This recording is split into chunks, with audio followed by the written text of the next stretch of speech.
Кыргыз эли нечендеген кылымдар бою, миңдеген сууну кечип, далай бийик ашуу ашып, ушул күнгө чейин өзүнүн тилин, дилин жоготпой жашап келди. Эл болуп жашоосу үчүн анын эрежеси, салты, нарк насили болушу абзел. Жүздөгөн кылымдар бою кыргыз эли нарк менен жашап келсе, кийин ааламдашуу заманында укуктук, мыйзам жолун тандап жашап келе жатат. 1926 жылы 1 февралда Кыргыз автономиялуу Советтик социалисттик республикасы түзүлүп, Кыргызстан РСФСРдин курамында өзүнүн мамлекеттүүлүгүнүн жаңы этабын баштайт. 1929 жылы 30 апрелде Кыргыз АСРнин Советтеринин 2 съездинде Кыргыз АСРнин конституциясы кеңири талкууланып, кабыл алынат. Кийинчерээк замандын талабына ылайык 1937 жылы 23 мартта Кыргыз ССРнин жаңы конституциясы кабыл алынган. 20 кылымдын 70 жылдарында Советтер Союзу өнүккөн социализмдин фазасына кирди деген ураан алдында Кыргыз ССР Жогорку Совети 1978 жылы 10 апрелде Кыргыз ССР конституциясынын жаңы редакциясын кабыл алган. Бул баш мыйзам Кыргыз ССРнин негизги мыйзамы катары 1993 жылы 5 майга чейин кызмат кылды.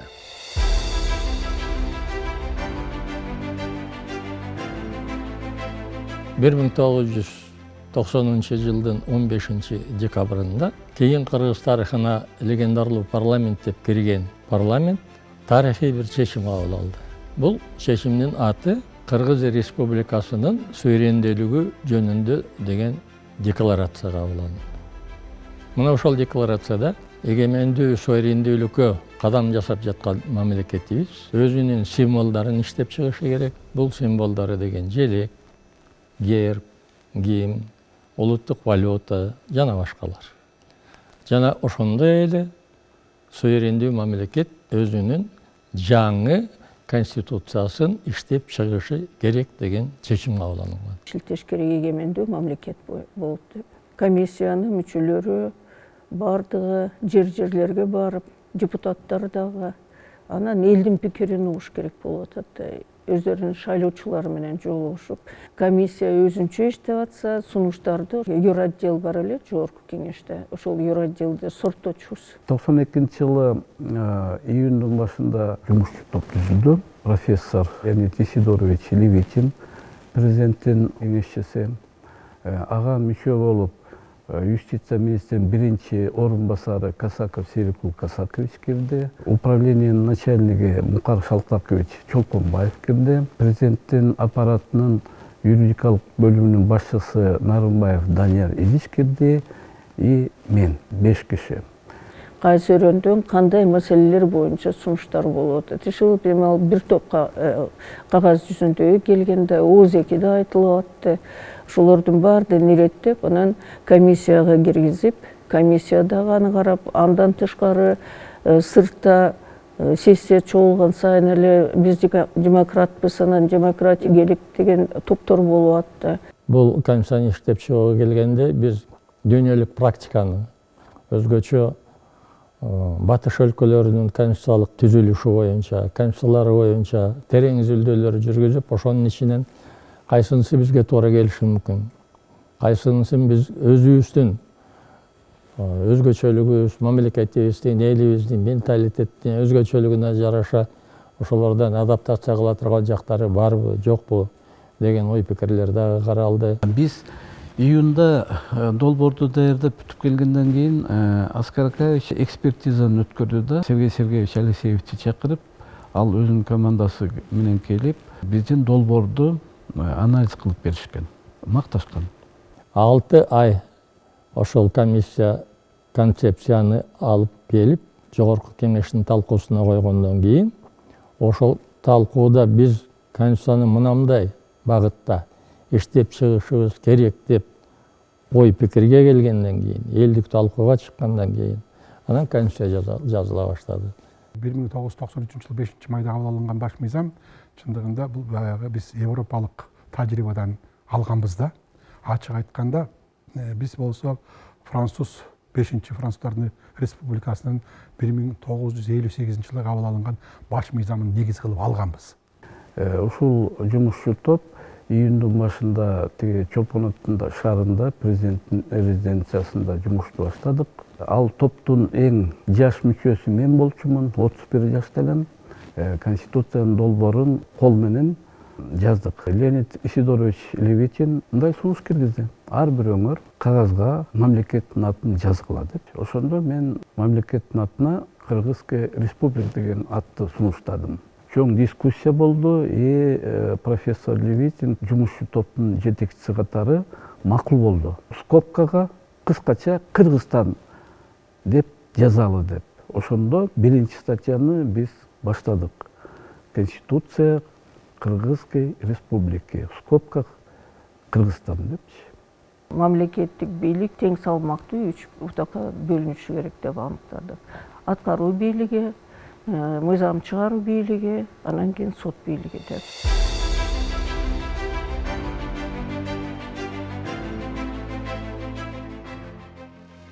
Кыргыз Республикасынын Конституциясы.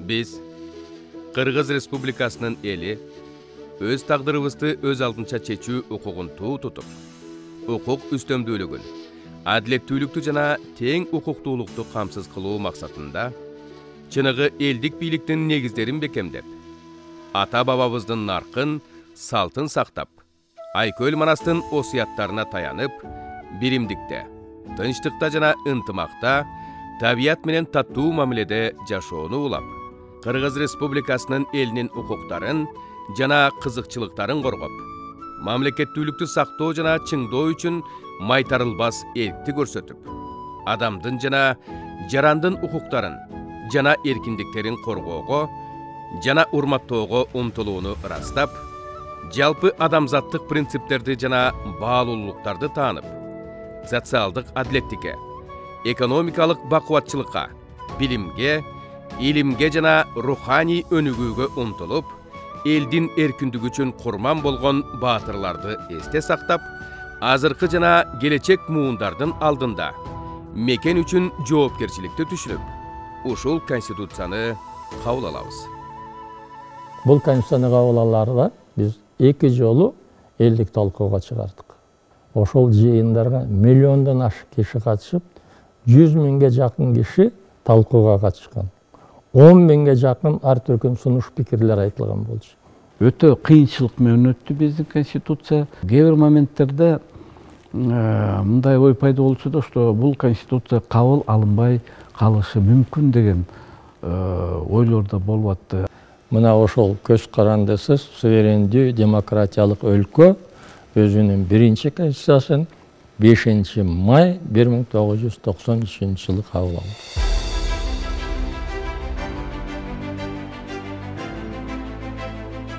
Бул 5 майда кабыл алынган Конституция эгемендүү Кыргызстандын укуктук фундаментин түзүп берди. Конституция эң жогорку бардыгына милдеттүү түрдө жазылган закон катары күчүнө ээ кылдык да. Анан кийин ал жерде ачык айкын жазылган Кыргызстанда жергиликтүү бийликтен баштап бардыгы ошол Конституциянын чегинде гана, ошол Конституцияда жазылган эрежелерге баш ийиши керек. Бизди сынап чет мемлекеттен көп эксперттер, өкүлдөрү келип атышты, кээ бирөөлөр кызыгуу менен, көбү чынын айтканда сын көз менен карап. Анан келип өздөрү көрүшүп, кийин анан Кыргызстанды дагы ошол чыныгы биздин өрөөндөгү демократиялык аралча экен деп атка конбодук, билесиңердер.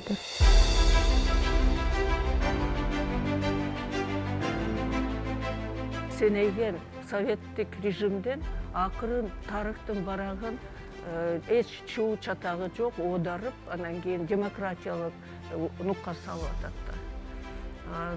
Демократиялык шарттан мурда жашабаптырбыз да. Экономика баары өзгөрүлүп, жашоо кыйын болду. Тилекке каршы президентибиз да өзгөрүлдү, жанындагы окружениясы да өзгөрүлдү. Ошон үчүн баары чогулуп ушундай жыйынтыкка келип калды да. 96-жылы биз уже толук президенттик башкарууга өтүп калдык. 2013 жылга чейин жашадык. 93 жылдын редакциясы менен. Ага чейин баары толуктоо өзгөртүү деп жазылып турду мыйзамда. 2006 жылы ноябрь-декабрда биз парламенттик бийлик жаңы конституция болуп калды. Аны учредительный собрание менен кабыл алынган. Анан кийин 2007 жылы кайра толуктоо киргизип, ошол эле редакциясы болду.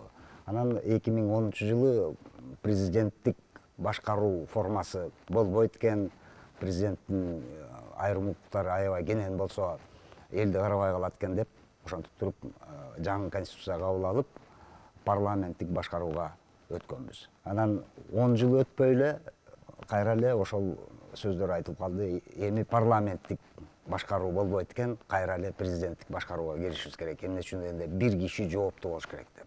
Президенттик башкарууда, парламенттик башкарууда бул демократиянын, республиканын башкаруусу болот. Президент келесе, президент өзүнүн ыйгарым укугун баш мыйзамга киргизип алганда, майда чүйдөсүнө чейин. Ошол эле убакта парламент баягы үстөмдүк кыла баштаса, коомдо парламенттеги депутаттар өзлөрүнүн баягы бүт бардык маселесин, бүт бардыгын баш мыйзамга киргизип алышкан. Ошон үчүн биздики бат-бат өзгөрүп атат. Анда себептери бар да, мына биз ушул жолдон биз кетишибиз керек. Өзгөртүүлөрдү улам-улам киргизе бергенде, бул эмненин белгиси? Бул мыйзамдуулукту толук түшүнбөс белгиси да. Ойлой беребиз, конституцияны оңдосок эле ошол менен жакшы жашап кетебиз деп. Бүт барса эле ошо баш мыйзам күнөө экен депчи. Баш мыйзамдын жазылышы, анын сапаты, анын аткарылышы көпчүлүк убактарда бийликте турган адамдарга байланыштуу. Мурун демилгечилер, саясатчылар болсо, коомчулук ишмерлер 2005 жылдан кийин демилгечилер уже площадьта болуп калды да. Ошондо жыйылып эле кетсин, конституция жакпай калды, туура эмес экен деп туруп эле жаңы конституцияны кабыл алганга адатка түшүп калды да. Конституциянын негизги максаты бул бийликти чектөө.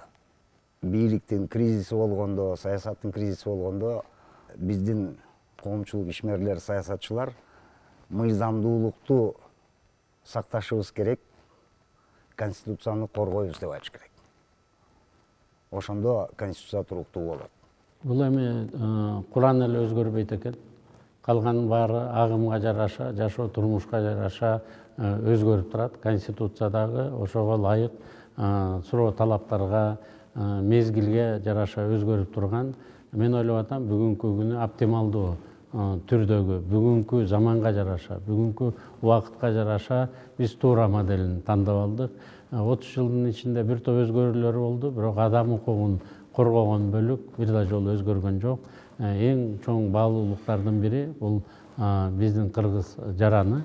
Ушу жарандын укугун, ушунун бакубат жашоосун колдой турган жана ошону камсыз кыла турган биздин эң бирден бир негизги мыйзамыбыз бул конституция. Ушул баш мыйзам кабыл алгандан кийин абдан көп өзгөртүүлөргө, оңдоо түзөөлөргө кабылды деп сындап жүрөбүз да. Балким бул субъективдүү көрүнүш болушу мүмкүн.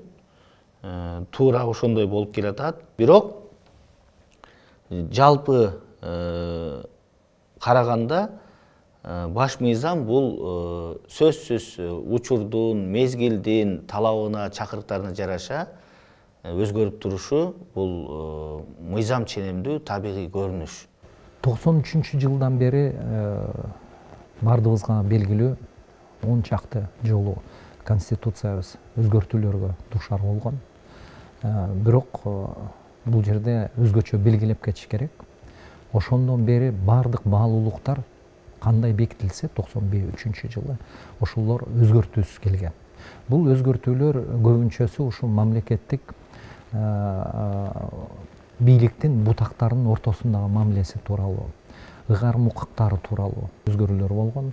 Ал эми мындай жалпысынан караганда мамлекетибиздин демократиялык принциптер, укуктук принциптер, адамдын укугу жана эркиндиги бул эң чоң баалуулук деген принциптер өзгөрүлгөн эмес.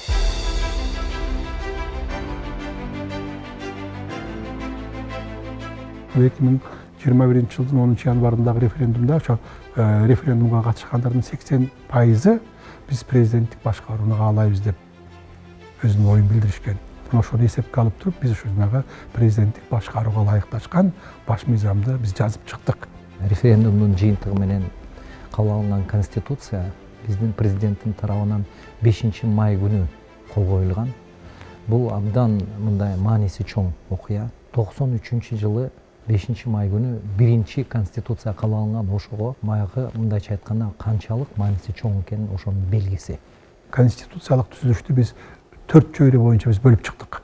Бул саясий чөйрө, бул социалдык чөйрө, бул экономикалык чөйрө, маданий чөйрө депчи так беренге аракет кылдык. Конституциялык иденттүүлүктү биз ошол жерден эске алдык. Эл бийлиги деген түшүнүктү киргиздик. Элдик курултай жөнүндө биз атайын жобо киргиздик дагы. Саясий жаңы системаны бердик. Айтылып келаткан, бирок ишке ашпай аткан мамлекеттик бийликтин жоопкерчилигин так жаздык. Президент Садыр Нуркожоевич Жапаров мурдагы президенттерден кескин айырмаланып туруп, жигиттик, эрдик кылып туруп, мен президентмин, өлкөнүн башчысымын, бардык өлкөдөгү жетишкендиктерге да, кемчиликтерге мен жооп берем деди да. Ар бир мыйзам өзгөртүүдө кылдат көңүл буруп, өтө аяр мамиле жасообуз кажет. Конституциянын кайсы бир жобосун кайра карап чыгуу үчүн абдан жүйөлүү себептер болушу шарт. Бир эле өлкөбүз бар. Бир эле мамлекетте жашай алабыз. Биздин сүйүктүү Кыргызстаныбыз жалгыз. Аны сактоо ар бирибиздин милдетибиз. Андыктан Конституциябызга татыктуу сый мамиле жасоого мезгил келди. Ар бир конституция 96-жылы болобу, 2010-жылы болобу, 2021-жылы кабылган конституция бардык ушул фундаменти болуп, баягы 5 май 93-жылы кабыл алынган конституция эсептелинет да. Мен ойлойм, эгерде ар бир инсан биздин Кыргызстанда биздин мекенибиз гүлдөп өссүн деп, анан кийин эл аралык аймакта Кыргызстандын аброю бийиктесин деп, анан кийин баягы биз азыр тайып кеткен жана демократиялык аралча деген атыбызды кайра калыптандыргыбыз келсе, анда ар бирибиз өзүбүздүн турмушубузда ошол мыйзамдуулукту көздөшүбүз керек. Мыйзамдуулукту көзөмөлдөп турбасак, анда жаңы конституция болобу, жаңы шайлоо мыйзамы болобу, шайлоо системалары болобу, же жаңы башкаруу формалары болобу, алар ишке ашпай калат. Биринчи ошо мыйзамдуулукту түшүнүш керек. Конституция болсо негизги мыйзам, ошон үчүн конституцияны коргош керек. Биз өзүбүздүн жаңы эгемендүү көз карандысыз мамлекетибизди түзүп алдык. Мына ушул мамлекетте биз жашайбыз, ушул мамлекетти коргойбуз. Ушундай абалда турабыз, ошолорду биз ошол бойдон калтырып койбостон, жанагы ар бир бирене боюнча, жаңы түзүлгөн бирене боюнча, кирген жоболор боюнча, принциптер боюнча биз мыйзамдарды кабыл алып иштетиш керек. Ошондо анан баш мыйзам иштейт. Көрдүңөр, мына мен айткан экинчи этабы баш мыйзамды ишке ашыруу бул өтө чындыгында оор, көп убакыт талап кылат, көп эмгекти талап кылат. Бул үчүн мамлекеттик бийликтин баардык органдары иштеш керек. 30 жылдык өзүнүн тарыхы бар Кыргыз мамлекетинде ойлоп атам, биздин конституциябыз бийликтин тең салмактуулугуна, элдин бакубат жашоосуна бир топ жакшы өбөлгөлөрдү түзүп берип келген, жана мындан ары түзөт деп биз ишенебиз. Бардык мыйзамдар ошо баш мыйзамга шайкеш келиш керек. Ошонун негизинде биз жашап, өсүп, өнүгүүгө багыт алышыбыз керек. Мен бүгүн тагдырдын буйругу менен, эл журтумдун эрки менен алдыңарда туруп, баш мыйзамга, конституцияга кол койдум. Силердин ар бириңерге, жаш кары дебей, ар бир уул кызыбызга кайрылып жатамын. Биз эгемендүүлүккө жетишкен жылдары оңду солду урунуп, изденүүнүн жолунда болдук. Бирок тарых тарабынан бизге изденүү үчүн чегерилген убакыт аяктады. Кудай буйрса, бул кыйынчылыктан да жолун таап чыгып кетебиз. Болгону күнү түнү дебей талыкпаган эмгек жана эрк керек. Андай эрк бизде бар.